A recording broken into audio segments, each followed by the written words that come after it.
नमस्कार, मैं हूं आपके साथ हिमानी नथानी। सुबह के 8 बजने को हैं और हमेशा की तरह लेकर हम हाजिर हैं सारा देश तो खबरों का ये सफर। तो आइए शुरुआत करते हैं फटाफट खबरों के सफर की। प्रधानमंत्री नरेंद्र मोदी आज असम में चुनावी बिगुल फूंकेंगे। पीएम मोदी आज असम में 5 चुनावी रैलियों को संबोधित करेंगे।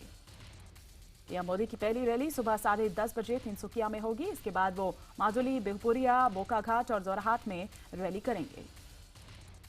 शुक्रवार को बीजेपी ने असम चुनाव को लेकर पार्टी का विजन डॉक्यूमेंट जारी किया। इसमें घुसपैठ, सीमा सुरक्षा और आतंकवाद जैसे मुद्दों पर जोर दिया गया। वित्त मंत्री अरुण जेटली ने गुवाहाटी में विजन डॉक्यूमेंट जारी किया। बीजेपी ने कहा कि घुसपैठ रोकने के लिए असम बांग्लादेश सीमा को पूरी तरह से सील करना होगा। इस दौरान बीजेपी ने मौजूदा कांग्रेस सरकार पर भी हमला बोला। सीएम तरुण गोगोई पर घुसपैठ को बढ़ावा देने का आरोप लगाया। बीजेपी अध्यक्ष अमित शाह ने शुक्रवार को असम में 2 चुनावी रैलियां की। इस दौरान उन्होंने मुख्यमंत्री तरुण गोगोई को भ्रष्टाचार शिरोमणि कहकर संबोधित किया।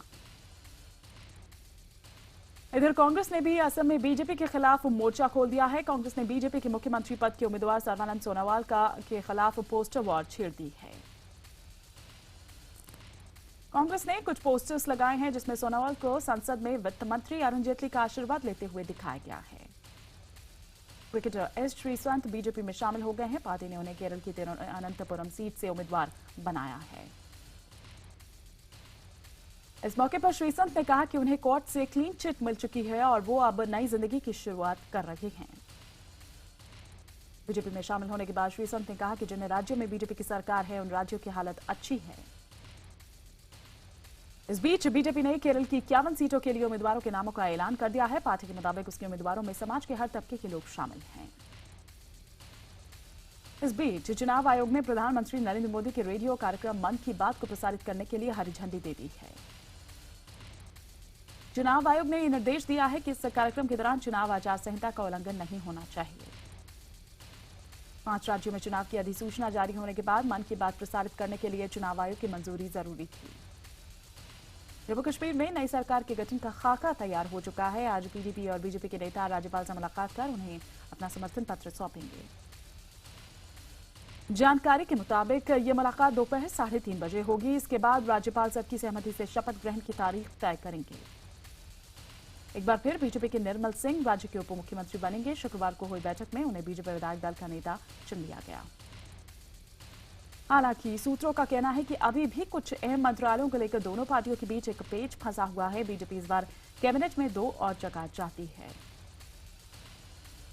पिछली सरकार में पीडीपी के 11 कैबिनेट मंत्री थे जबकि बीजेपी के 7, इसलिए बीजेपी इस बार सरकार में बराबरी का हिस्सा चाहती है। उत्तराखंड में कांग्रेस के बागी विधायक आज सुप्रीम कोर्ट का दरवाजा खटखटा सकते हैं। ये विधायक स्पीकर की नोटिस के खिलाफ ये याचिका दाखिल कर सकते हैं। इससे पहले नैनीताल हाईकोर्ट ने कांग्रेस के 9 बागी विधायकों की याचिका को खारिज कर दिया। याचिका में स्पीकर के नोटिस को चुनौती दी गई थी।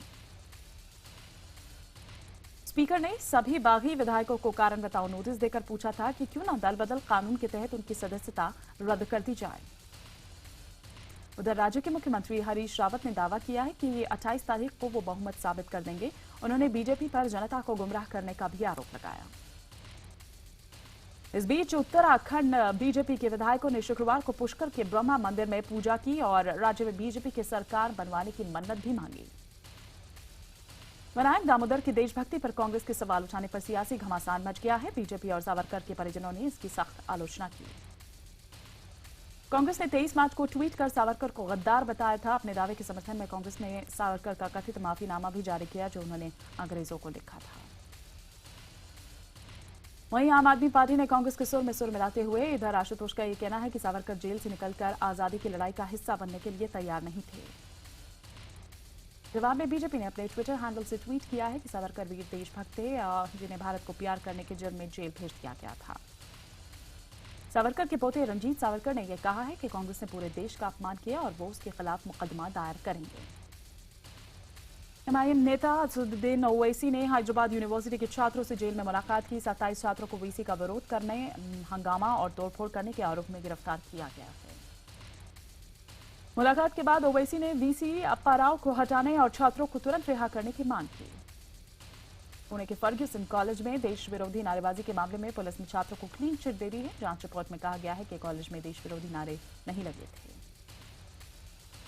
बीजेपी युवा मोर्चा के कार्यकर्ताओं ने शुक्रवार को चंडीगढ़ में कांग्रेस नेता शशि थरूर के खिलाफ प्रदर्शन किया। प्रदर्शनकारी थरूर के उस बयान का विरोध कर रहे थे जिसमें कन्हैया की तुलना शहीद भगत सिंह से की गई थी। यूपी में राजभवन और सरकार में फिर ठन गई है। इधर राज्यपाल राम नाईक ने आजम खान के बयानों का हवाला देकर स्पीकर से पूछा कि क्या ये पद पर बने रहने लायक हैं। इसके जवाब में आजम खान ने कहा कि राज्यपाल उनकी शिकायत करने से पहले अपनी जिम्मेदारी को समझे।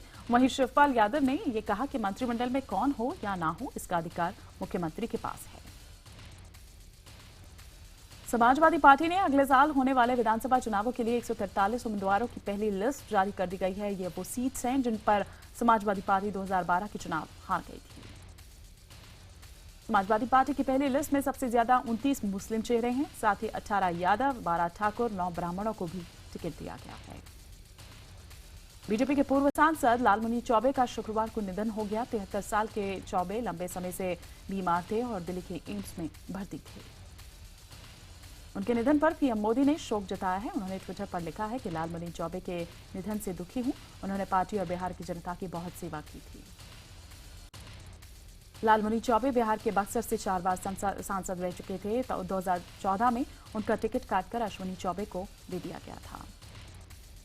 टिकट कटने से नाराज चौबे ने बीजेपी के खिलाफ बगावत करते हुए निर्दलीय चुनाव लड़ने का ऐलान कर दिया था। बाद में पीएम मोदी के आश्वासन पर उन्होंने अपना नामांकन वापस लिया था। पठानकोट में आतंकी हमले की जांच के लिए भारत सरकार ने 5 लोगों के पाकिस्तानी दल को वीजा दे दिया है। पाकिस्तानी जांचकर्ता रविवार को भारत पहुंचेंगे। जांचकर्ता रविवार को वाघा बॉर्डर से दिल्ली आएंगे और फिर सोमवार को पठानकोट पहुंचेंगे। पठानकोट में जांच दल हमले से जुड़े सबूत जुटाने की कोशिश करेगा।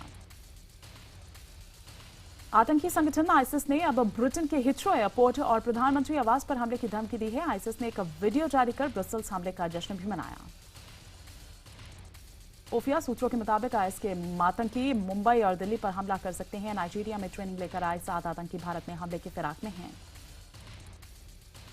आतंकी समंदर के रास्ते मछुआरों के भेष में भारत में घुस सकते हैं। नाइजीरिया में ट्रेनिंग लेने के बाद 7 आतंकी पाकिस्तान में हैं। यह खुफिया जानकारी नाइजीरिया से मिली है। आईसिस के इन आतंकियों के निशाने पर दिल्ली का बीकानेर हाउस, हवाई अड्डा और सुपरमार्केट भी हैं। मुंबई में Netaji road, royal house, royal Vyas और नरीमन पॉइंट निशाने पर हैं। 26/11 हमले के गुनहगार डेविड कॉलमेल हेडली ने पूछताछ के दौरान कई नए खुलासे किए हैं। हेडली ने यह दावा किया है कि 2008 में उसके पिता की मौत के बाद पाकिस्तान के पूर्व पीएम यूसुफ रजा गिलानी उससे मिलने उसके घर आए थे। हेडली ने यह भी बताया कि 1971 में भारत पाक युद्ध के दौरान उसका स्कूल को काफी नुकसान पहुंचा था। उसके बाद से ही वो भारत से नफरत करने लगा। ब्रसेल्स हमले के बाद पुलिस की छापेमारी जारी है। पुलिस ने ब्रसेल्स से 3 लोगों को हिरासत में लिया है। इनमें से 2 को पकड़ने के लिए पुलिस ने इनके पैर में गोली मारी।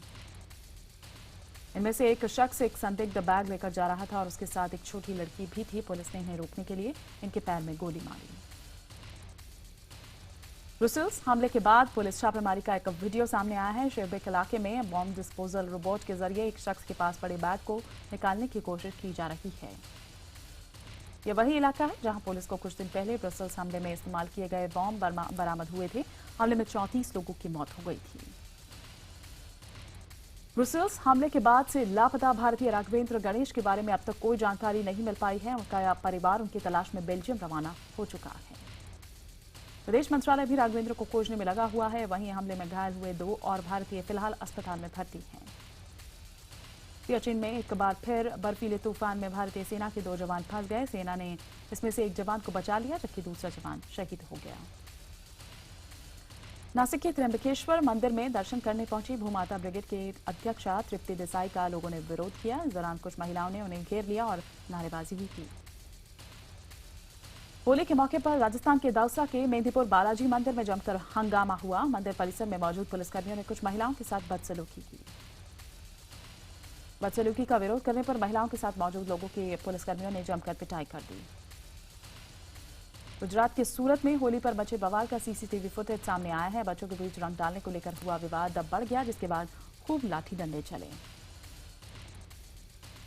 बच्चों के मां बाप विवाद में कूद पड़े। इस दौरान कई लोगों को गंभीर चोटें आई हैं। पुलिस मामले की जांच में जुटी हुई है। गुजरात के राजकोट में भी होली के दिन रंग लगाने को लेकर विवाद हुआ। इस दौरान कुछ लोग आपस में भिड़ गए। पुलिस ने 31 लोगों के खिलाफ मामला दर्ज किया है। यूपी के हरदोई में थाने में बंद चोरी के एक आरोपी को पुलिसकर्मियों ने जमकर पीटा। इस दौरान आरोपी चिल्लाता रहा, लेकिन पुलिस का 3rd डिग्री टॉर्चर रुका नहीं। पुलिस की 3rd डिग्री टॉर्चर का वीडियो सामने आया है। तस्वीरें सामने आने के बाद पुलिस के आला अधिकारी कुछ भी बोलने को तैयार नहीं हैं। बुलंदशहर में होली के मौके पर डीजे बजाने को लेकर 2 पक्षों में विवाद हो गया। विवाद इतना बढ़ गया कि दोनों पक्षों के बीच फायरिंग हो गई। इस फायरिंग में कई लोग जख्मी हो गए, जिसमें 3 बच्चे भी शामिल हैं। पुलिस आरोपियों की तलाश में जुटी हुई है। हरियाणा के सोनीपत में रफ्तार के कहर ने 4 लोगों की जान ले ली। हरियाणा के परौना गांव के पास हादसे में लोगों की जान चली गई। एक तेज रफ्तार कार अचानक पलट गई। हादसे में एक शख्स गंभीर रूप से घायल हो गया। राजस्थान के जैसलमेर में एक गर्भवती महिला 1 घंटे तक सड़क पर तड़पती रही, लेकिन अस्पताल ने उसका इलाज नहीं किया और महिला को जोधपुर रेफर कर दिया गया। अस्पताल के मुताबिक उनके पास इलाज की कोई व्यवस्था नहीं थी। जब प्रमुख चिकित्सा अधिकारी से इस बारे में पूछा गया तो उन्होंने कहा कि उनका काम करने का यही तरीका है। कश्मीर के मुगल रोड पर जमी भारी बर्फ साफ करने का अभियान शुरू हो गया है। यह भारी बर्फबारी के चलते मुगल रोड पिछले साल दिसंबर से ही बंद था। अब बताया जा रहा है कि सड़क अगले 10 दिन में खुल जाएगी। रेप के आरोप में जेल में बंद आसाराम को लेकर IBN7 ने गवाहों पर हुए हमले के मामले में एक बड़ा खुलासा किया है। गवाहों पर हुए ये हमले या फिर उनकी हत्या आसाराम की सहमति से ही हुई। अहमदाबाद के शार्प शूटर कार्तिक ने यह खुलासा किया है कि वो आसाराम के लिए ही काम करता है। कार्तिक ने खुलासा किया है कि यूपी के मुजफ्फरनगर में आसाराम के पूर्व साधक और गवाह अखिल गुप्ता की हत्या आसाराम के कहने पर ही की गई। दिल्ली के बैलगांव इलाके में एक नाबालिग अपने प्रेमी के साथ भागने के लिए अपनी बहन के और साथ ही साथ दोस्त को भी साथ में ले चली। तो 3 लड़कियां नाबालिग हैं। इन्हें गुजरात के राजकोट से छुड़ाया गया। प्रेमी सत्यम ने 3 लड़कियों को बंधक बनाकर राजकोट के एक कमरे में कैद कर लिया था। नाबालिग लड़की के मुताबिक उनका पिता उनको बेचना चाहता था, जिस वजह से वो भाग गईं। दिल्ली के विकासपुरी में डॉक्टर्स की हत्या के मामले में सभी आरोपियों को 14 दिनों की न्यायिक हिरासत में भेज दिया गया है, जबकि 4 नाबालिगों को जुवेनाइल होम में भेजा गया। दिल्ली के पहाड़गंज में एक 30 साल की लड़की की लाश मिली है। शुक्रवार सुबह पुलिस को पता चला कि जब आसपास के लोगों को तीसरे फ्लोर के एक कमरे से काफी बदबू आ रही थी। पुलिस के मुताबिक लड़की की हत्या 2 दिन पहले ही की गई। ऐसा हो सकता है। पड़ोसियों के मुताबिक एक लड़के ने इस कमरे को कुछ ही दिन पहले किराए पर लिया था और वारदात के बाद से ही वो गायब है। बिहार के आरा में अपनी आपसी वर्चस्व की लड़ाई में रणवीर सेना के एरिया कमांडर विनोद पांडे की हत्या कर दी गई। होली के दिन हुई इस घटना से इलाके में दहशत का माहौल है। हत्या को पंचायत चुनाव से भी जोड़कर देखा जा रहा है। होली की रात आरा के बहरोदई गांव में विनोद पांडे को अपराधियों ने घेर कर सरेआम गोली मारकर हत्या कर दी थी। मध्य प्रदेश के छतरपुर जिले में एक बिजनेसमैन की पत्नी ने खुद को गोली मार ली। विनोद मेहरोत्रा की पत्नी ने घर में रखी लाइसेंसी रिवॉल्वर से खुद को गोली मारी। एक गोली घर की छत पर जाकर लगी और दूसरी उनके सिर में, जिससे उनकी मौके पर ही मौत हो गई। उनकी उम्र 55 साल थी। पुलिस को कोई सुसाइड नोट भी नहीं मिला है। MP के बैतूल में सिर्फ ₹1.25 के लिए जान जोखिम में डाली जाती है। होली के तीसरे दिन रैली नाम से इसका आयोजन किया जाता है। इस दौरान 50 फीट की ऊंचाई पर नारियल बांधा जाता है। नारियल को तोड़ने पर ₹1.25 इनाम में दिए जाते हैं। इस कार्यक्रम में पुलिस या पंचायत का कोई दखल नहीं होता। राजस्थान के धौलपुर में पुलिस और बदमाशों की मुठभेड़ में 4 पुलिस वाले घायल हो गए। इनमें 2 पुलिस वालों की हालत गंभीर है। पुलिस ने बदमाशों के पास से राइफल और कारतूस बरामद किए।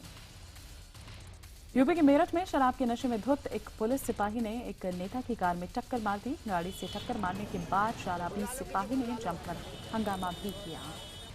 वर्ल्ड कप T20 के एक रोमांचक मुकाबले में वेस्टइंडीज ने दक्षिण अफ्रीका को 3 विकेट से हरा दिया। इस जीत के साथ ही वेस्टइंडीज ने सेमीफाइनल में अपनी जगह पक्की कर ली। पहले बल्लेबाजी करते हुए अफ्रीका ने 20 ओवर में 8 विकेट खोकर 122 रन बनाए थे। जवाब में वेस्टइंडीज की शुरुआत खराब रही, लेकिन मार्लन सैमुअल्स की सदी हुई पारी की बदौलत वेस्टइंडीज ने मैच जीत लिया। इससे पहले मोहाली में ऑस्ट्रेलिया ने पाकिस्तान को 21 रनों से हराकर वर्ल्ड कप से बाहर का रास्ता दिखा दिया। ऑस्ट्रेलिया के 194 रनों के लक्ष्य का पीछा करने उतरी पाक टीम 20 ओवर में 8 विकेट खोकर 172 रन ही बना पाई। ऑस्ट्रेलिया के लिए फॉकनर ने 27 रन देकर 5 विकेट लिए। अब 27 मार्च को मोहाली में ही भारत की टक्कर ऑस्ट्रेलिया से होगी। जो भी टीम जीतेगी वो सेमीफाइनल में पहुंचेगी। मैच के बाद पाकिस्तानी कप्तान शाहिद अफरीदी ने कश्मीर का मुद्दा छेड़ दिया। एक सवाल के जवाब में अफरीदी ने कहा कि टीम के समर्थन के लिए खासतौर पर पाकिस्तान और कश्मीर से आए लोगों का वो शुक्रिया अदा करते हैं। वर्ल्ड कप में आज पहला मैच बांग्लादेश और न्यूजीलैंड के बीच कोलकाता के ईडन गार्डन्स में खेला जाएगा। ये मैच 3 बजे शुरू होगा। वहीं दूसरा मैच शाम 7:30 बजे से इंग्लैंड और श्रीलंका के बीच दिल्ली में खेला जाएगा। 2 जीत के साथ इंग्लैंड अपने ग्रुप में दूसरे नंबर पर हैं। फिल्म की एनका का नया गाना रिलीज हो चुका है। अगले हफ्ते रिलीज होगी करीना और अर्जुन कपूर की ये फिल्म। सुशांत सिंह राजपूत और अंकिता लोखंडे के बीच ब्रेकअप की खबरें सामने आ रही हैं। सुनने में आया है कि हाल ही में सुशांत की बर्थडे पार्टी में भी अंकिता नजर नहीं आई। सुशांत कई इवेंट्स और शोज पर भी अकेले ही नजर आए। खबरों के मुताबिक सुशांत ने गर्लफ्रेंड अंकिता के ओवर पॉजिटिव बर्ताव की वजह से उनसे अलग होने का फैसला किया। इराक में एक फुटबॉल मैच के दौरान आतंकी संगठन आइस ने हमला कर दिया। इस हमले में 29 लोगों की मौत हो गई जबकि 7 जख्मी हुए हैं। गुड फ्राइडे की पूर्व संध्या पर पोप फ्रांसिस ने मुस्लिम शरणार्थियों के पैर धोए। ब्रसल्स ब्लास्ट की निंदा करते हुए विश्व शांति के लिए एकता की जरूरत पर भी जोर दिया गया। ब्राजील में एक दुकानदार पर हमले का वीडियो सामने आया है। हालांकि इस हमले में दुकानदार बाल बाल बच गया। गनमैन बार बार दुकानदार पर निशाना साधता है लेकिन हर बार वो बच जाता है।